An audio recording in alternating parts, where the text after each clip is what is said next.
Oktober 2015 we have to downsize the company. In fact, hampir mau tutup, hampir mau bangkrut.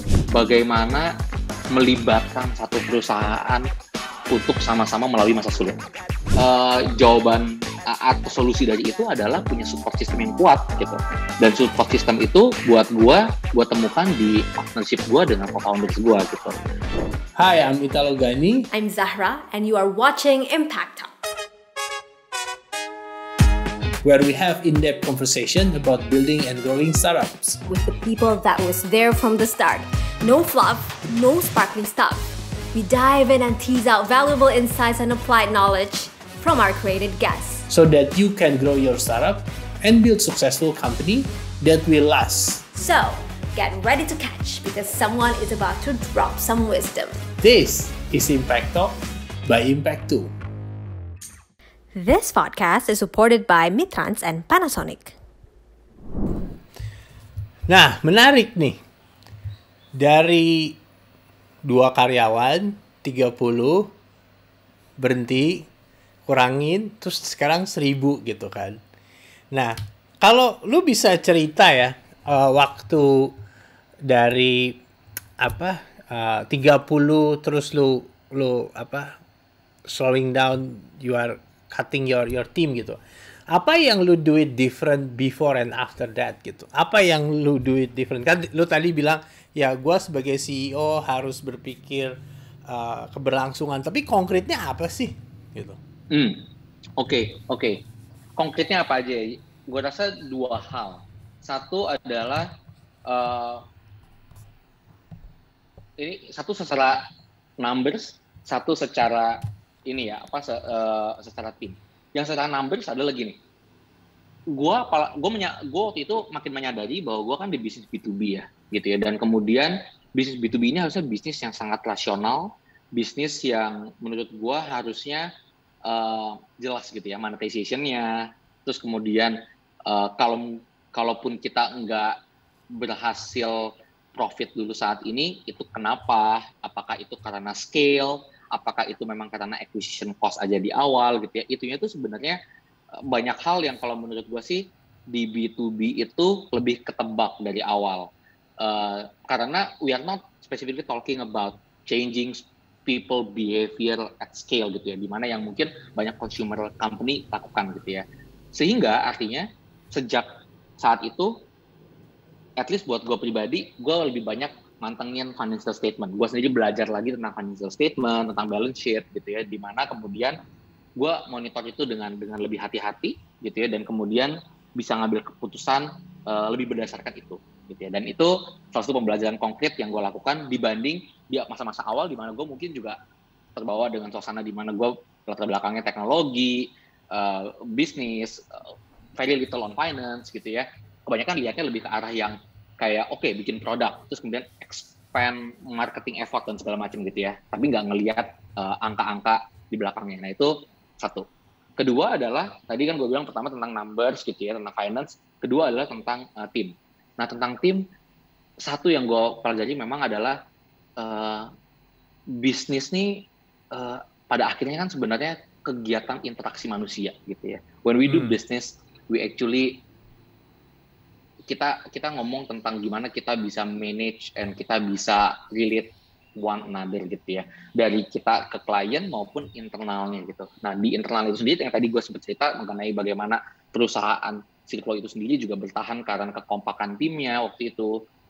Jadi berikutnya sejak saat itu sampai hari ini, I invest a lot of my time in building trust, building relationship yang kuat, culture yang bagus di dalam perusahaan ini.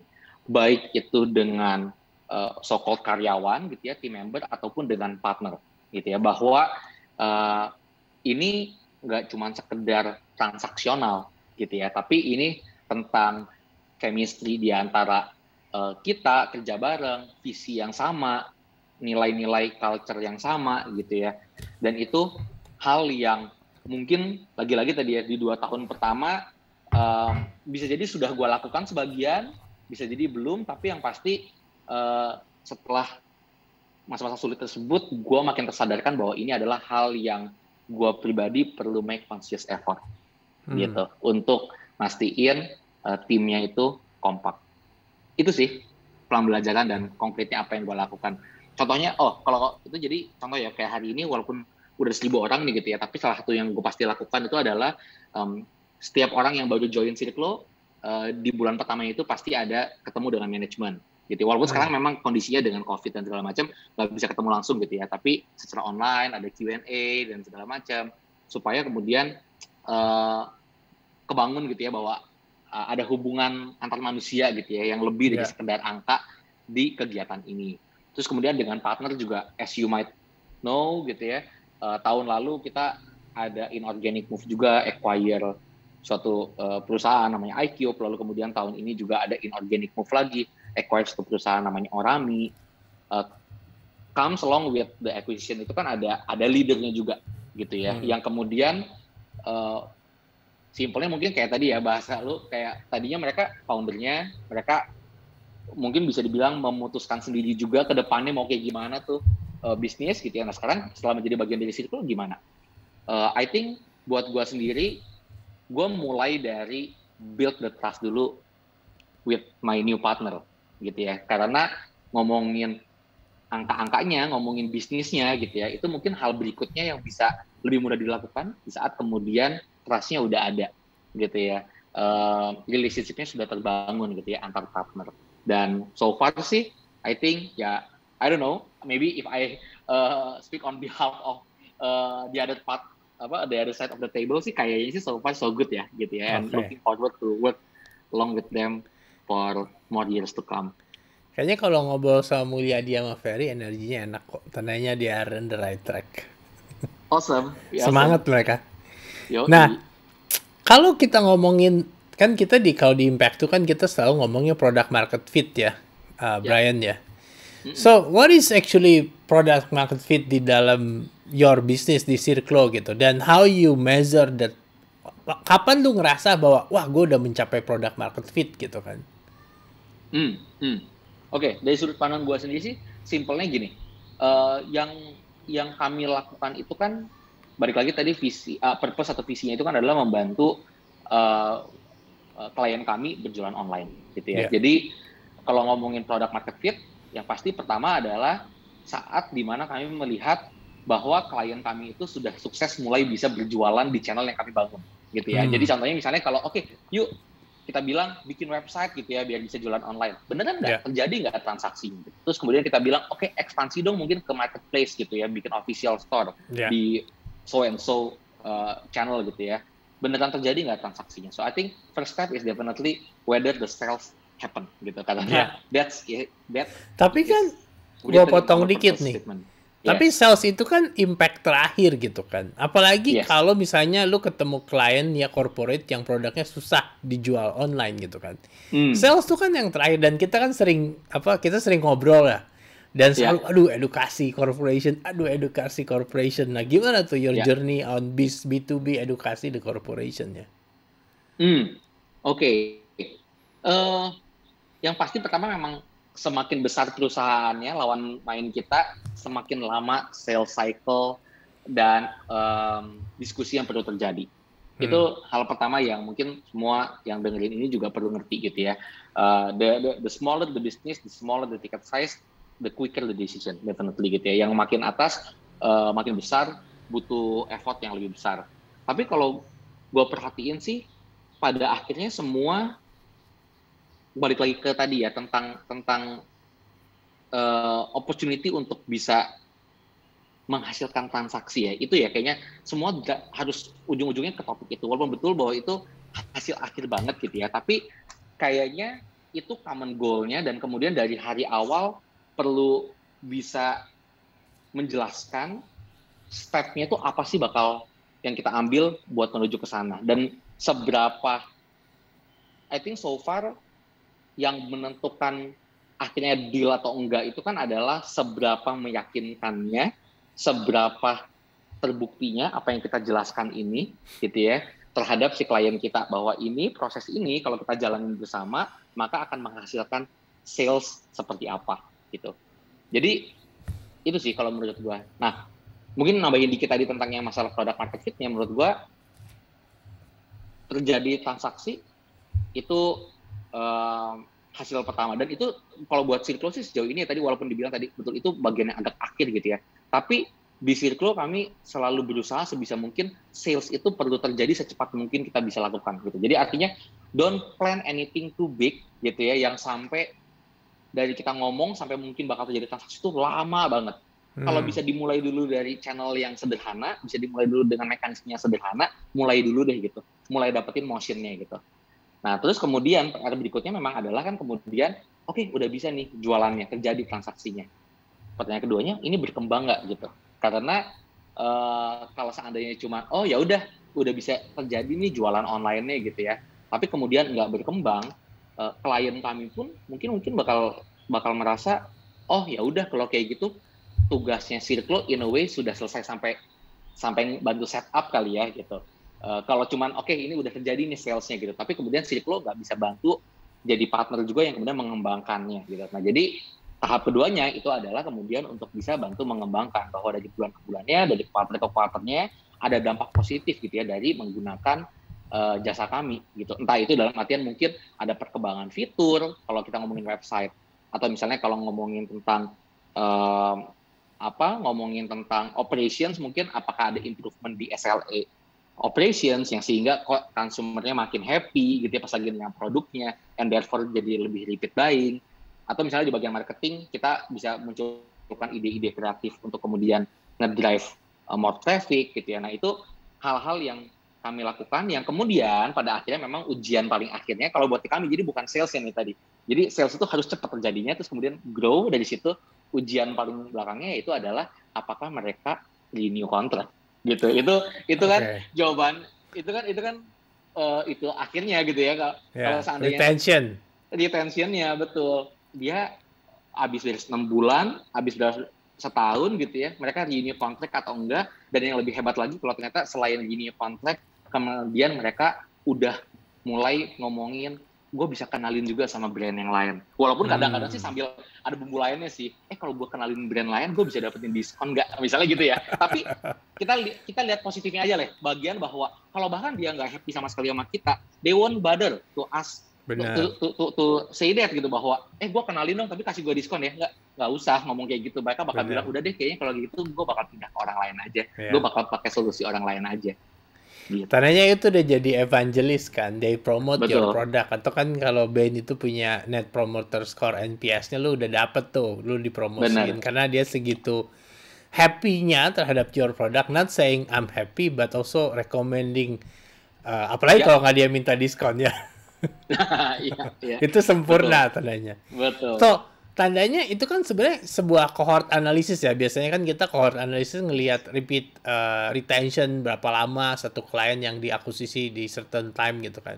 So di tempat lu itu ada kayak segitu target cohort yang lu pantengin. I don't know, is it daily, is it weekly between management and the team, atau kayak gimana sih sebenarnya untuk ngelihat? Karena kan startup is also daily target kan penting kan. Any movement daily itu akan ngasih impact to the whole company ya. Boleh diceritain nggak tuh? Ya. Oke. Yang pasti pertama, cohort analysis is a crucial part, something that we discuss a lot internally. Tapi mungkin berbeda juga ya dibanding banyak company lain yang terutama apalagi kalau consumer tech gitu ya. Kami contohnya misalnya kalau ngomongin tadi cohort analysis dalam artian retention-nya klien kami terhadap kami gitu ya, itu tergantung sama skalanya seperti apa. Kalau kita ngomongin company-company yang gede kan definitely sebenarnya tidak ada movement yang daily banget gitu ya. Karena contohnya misalnya kalau kita kerja sama corporate, in most of the cases we actually have an annual contract and we are talking about hundreds of companies rather than ngomongin millions of consumers gitu kan. Sehingga memang motionnya tuh nggak yang kayak tiap hari, tiap jam kayaknya ada pergerakan gitu kan. Jadi granularity-nya yang berbeda. Tapi kalau kita ngomongin mungkin kayak UKM deh gitu ya. UKM pun gue rasa tetap itu kan angkanya nggak sebanyak seperti consumer ya. Kita nggak ngomongin yang sampai cohort yang jam-jaman atau bahkan mungkin hari-harian pun kita nggak terlalu liatin, lebih ke mungkin setidaknya cuman minggu-mingguan gitu ya. Nah tapi itu kita perhatikan. However, tadi gue juga bilang bahwa sebelum ngomongin retentionnya mereka, kami tuh coba bantuin juga lihat retentionnya consumer mereka terhadap mereka gitu. Tadi kan balik lagi ya, ingat ya, ujung-ujungnya itu kan kalau buat kami produk marketingnya paling terbukti kalau seandainya mereka renew dan kemudian renew and refer is the end goal gitu kan. Tapi sebelum itu terjadi, we have to prove that we can help them sell and we can help the sale grow. Nah, yang bagian kedua ini yang help them to understand that their sales is growing, itu juga kita bantuin lakuin. Jadi kalau ngomongin cohort analysis, kita nggak cuma ngomongin cohort analysis terhadap kliennya Silklo terhadap Silklo, tapi juga konsumennya mereka terhadap mereka gitu. Nah, itu kami salah satu hal yang kami lakukan dan yang kami evangeliskan juga gitu ya, kami ajarin, educate ke klien-klien kami bahwa lu harus liatin konsumen lu repeat buying nggak sih ke lu gitu. Dan kemudian apalagi kalau kita bicara bahwa di Silklo itu kan bantunya omni channel ya, jadi kita bantuin jualannya itu di berbagai channel, di website, di marketplace, bahkan beberapa ada yang udah kita integrasiin juga ke offline channelnya juga mereka gitu ya. Itu kita bisa lihat tuh movementnya konsumennya mereka itu seperti apa gitu. Karena kadang-kadang kalau kita cuma lihat, ini orang beli di website, bulan depannya atau kapan-kapan nggak beli lagi ya, kenapa? Ternyata sebenarnya mereka beli lagi, cuman kebetulan di satu tempat tertentu lagi ada promo tuh, lagi ada ongkir gratis atau apa. Nah, kita punya teknologi dan kita punya tim yang juga pantau cohort ini across the channel. Ya sebenarnya kan kalau cohort itu kan bukan ngelihat mereka renew the contract, karena bisa aja misalnya mereka punya kontrak setahun gitu kan. Tapi kalau sudah terlihat your customer tidak aktif menggunakan dashboard lu atau apa kan, ya potentially nggak akan renew the contract kan. Jadi cohortnya dari how active they are using some of your tools kan, sebenarnya gitu ya. Betul. Wah, thank you for reminding us that. Karena itu betul, itu salah satu hal juga yang kita akhir-akhir ini lagi discuss gitu ya, tentang gimana sih bisa predik, bisa tahu kalau ada isu itu lebih awal, dan sebaliknya juga bahkan mungkin sebenarnya kalau mereka happy banget tuh kita tahunya juga seawal mungkin gitu kan, sehingga kita bisa double down on the things that they like and solving the things that they don't like earlier gitu ya. Actually thanks for reminding that, and I think I completely agree.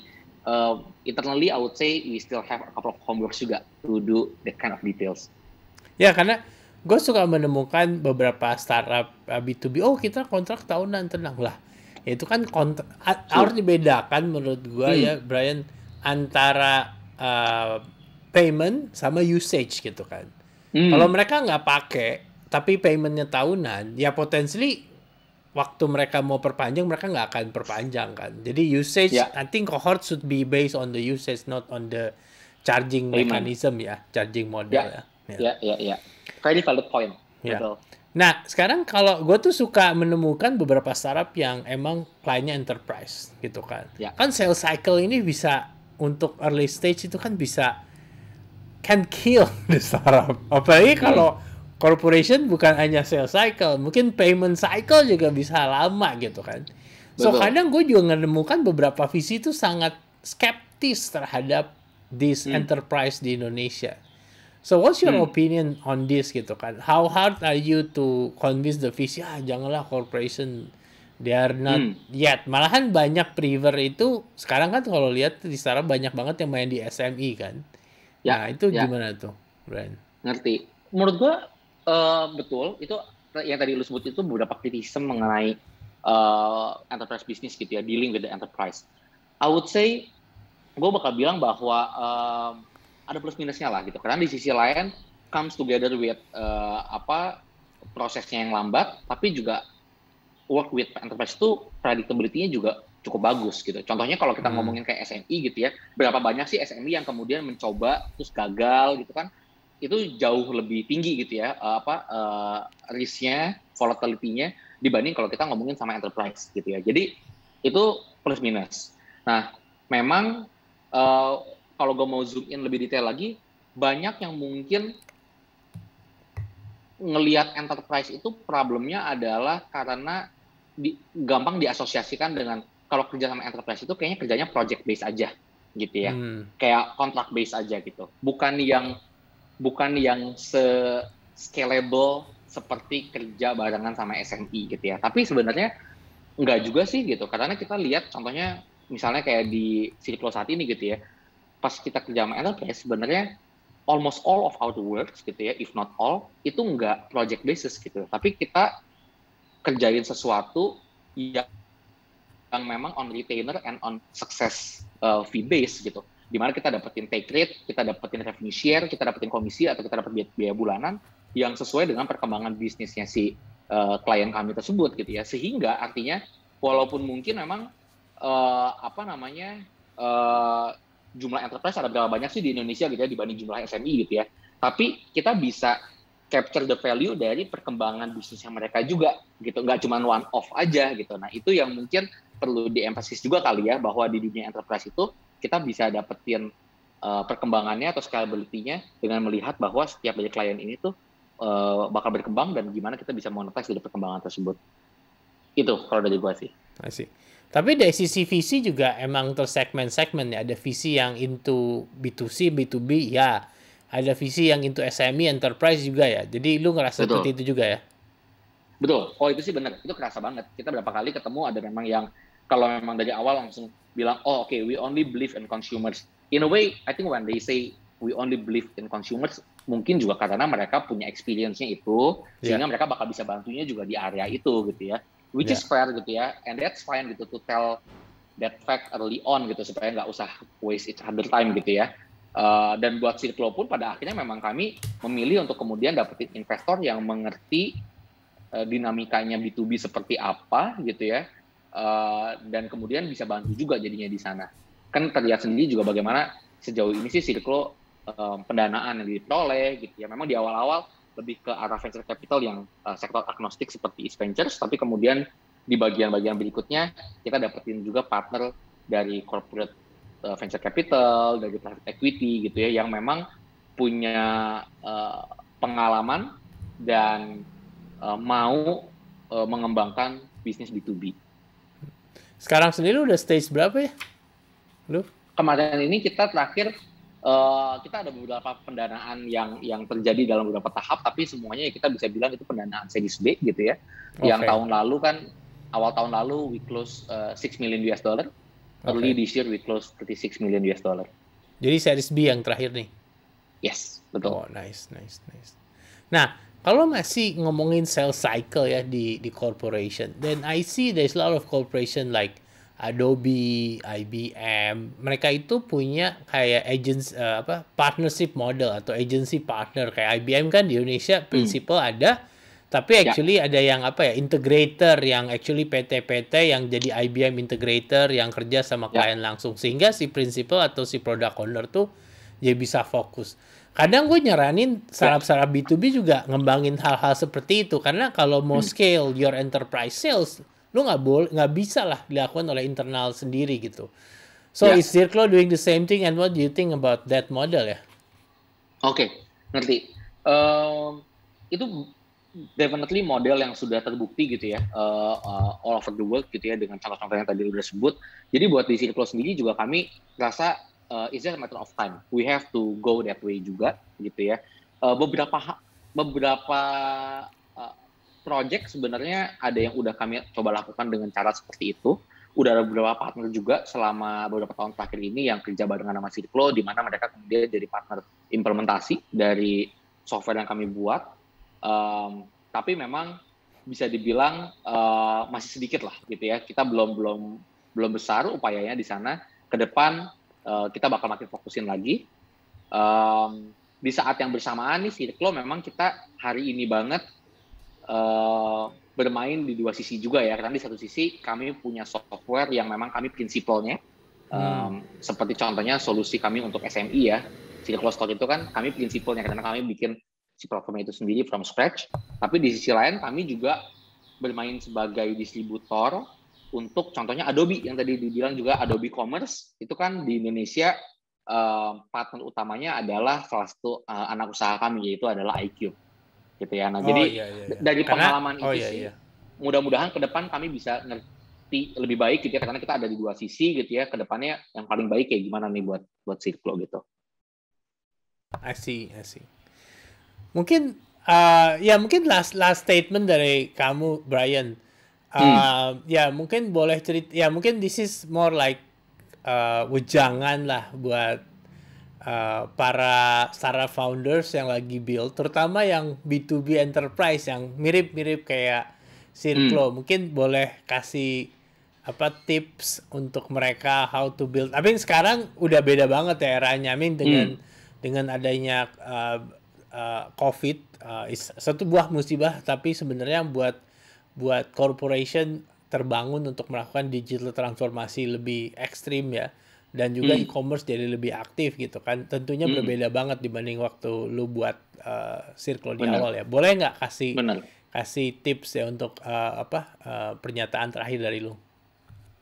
Oke. Jadi mungkin gue bakal sampai 3 poin. Pertama adalah kalau ngomongin timing, betul bahwa COVID ini kan satu hal yang kita turut prihatin juga gitu ya. Tapi di sisi lain ini tahun-tahun di mana kemudian digitalisasi itu terjadi dengan lebih cepat, dan khususnya di sektor B2B, di teman-teman korporasi atau enterprise, ini sekarang jadi paksaan gitu ya, untuk cepat-cepat belajar, go digital gitu ya, sehingga beda banget sebelum COVID gitu ya, masih kadang banyak perusahaan yang nyaman dengan status quo gitu ya, nunda-nunda, tapi kemudian di saat kemudian pandemik ini terjadi, semua langsung tersadarkan, semua langsung buru-buru cari partner untuk kemudian bisa go digital.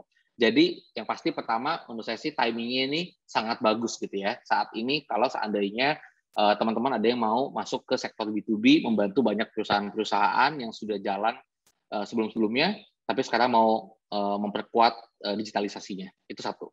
Kedua, kalau ngomong sama B2B gitu ya, apalagi kalau kita ngomongin B2B-nya yang sudah besar, enterprise, corporate gitu ya, maka penting untuk kemudian menurut saya bisa memberikan contoh hasil sesegera mungkin dari hal kecil dulu gitu ya. Jadi kadang gini, kita datang udah langsung berharap dapetin mungkin project yang besar gitu ya, atau mungkin langsung kayaknya mentransformasi banget nih ya perusahaan ini gitu ya. Tapi itu menurut saya sih hal yang nggak bijaksana gitu ya, karena itu pasti butuh effort yang sangat besar, waktu yang sangat lama juga, dan kemudian bisa jadi malah nggak mulai-mulai gitu ya. Jadi kalau memang bisa dapetin a small part of what they do gitu ya, a small opportunity untuk kemudian bisa proof bahwa apa yang Anda lakukan itu bernilai, grab it first gitu. Walaupun padahal mungkin bisa dipikir kayak, oh ini perusahaan gede banget, padahal project yang gue kerjain sama dia kok kayak kecil banget gitu ya. It's fine, mulai dulu dari situ gitu. Buktikan dulu gitu ya bahwa solusi Anda itu bekerja gitu.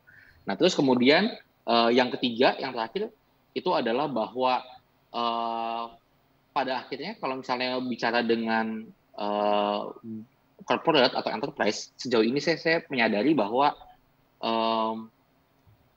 bisnis teknologi itu adalah enabler-nya gitu ya, fasilitasnya yang mendorong apa yang kita kerjakan itu lebih efisien, lebih bagus dibanding praktek-praktek sebelumnya atau yang sudah ada gitu ya. Tapi cara menyampaikan value-nya ke klien acap kali akan perlu dibungkus oleh service gitu ya. So artinya invest in your service capability, dalam artian contohnya komunikasi, dalam artian orang-orang sales yang bisa menjelaskan dengan baik, yang bisa berbicara bahasa yang familiar dengan sisi lainnya, account management team, purna jual yang bagus gitu ya, itu adalah hal-hal yang perlu diinvest dengan sangat baik sih gitu. Nggak cuman fokus bahwa oh teknologinya udah bagus nanti mereka datang dengan sendirinya gitu ya. Kalau di corporate, di enterprise saya perhatikan sejauh ini itu aja nggak cukup. Oke. Menarik. Thank you banget Brian untuk sharingnya. 8 tahun ngebangun Circlo dari 2 ke 1000. Pengalaman yang menarik. Thank you banget udah sharing secara gamblang juga. Semoga kita ketemu di sesi-sesi coachingnya Impact2 juga ya. So, thank you for today. Thank you, Brian. Sip. Thank you, Italo. Thank you, teman-teman Impact2.